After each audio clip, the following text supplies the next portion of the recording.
সকাল সকাল ঘুম থেকে ওঠা, এটা যদি আপনার মধ্যে না থাকে, এটা ইসলামিক লাইফস্টাইল হতে পারে না। You must be a morning person. সকাল সকাল উঠতে হবে।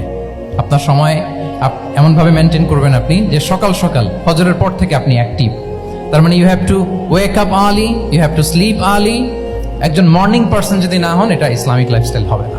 এর কারণ আল্লাহ রাসূল সাল্লাল্লাহু আলাইহি ওয়া আলিহি ওয়াসাল্লাম আমাদেরকে সকালে জেগে থাকার ব্যাপারে ইন্সপায়ার করেছেন এবং তিনি দোয়া করেছেন এই উম্মার জন্য স্পেশালি, যে এই সময়টা এটা ফুল অফ বারাকাহ, ফুল অফ ব্লেসিংস।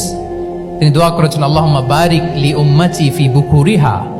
আল্লাহ এই উম্মতের বুকুরটা মানে সকালের সময়টা, সানরাইজের পরে 3-4 ঘন্টা, এই সময়টাকে আল্লাহ আপনি বরকত দিয়ে ভরে দেন। এই সময়টাতে ঘুমানো যাবে না, এটা হচ্ছে বরকতের সময়। এবং আল্লাহ রাসূল সাল্লাল্লাহু আলাইহি সাল্লাম যদি কোনো সামরিক অভিযান প্রেরণ করতেন, এই টাইমে প্রেরণ করতেন, এই বুকুরের টাইম।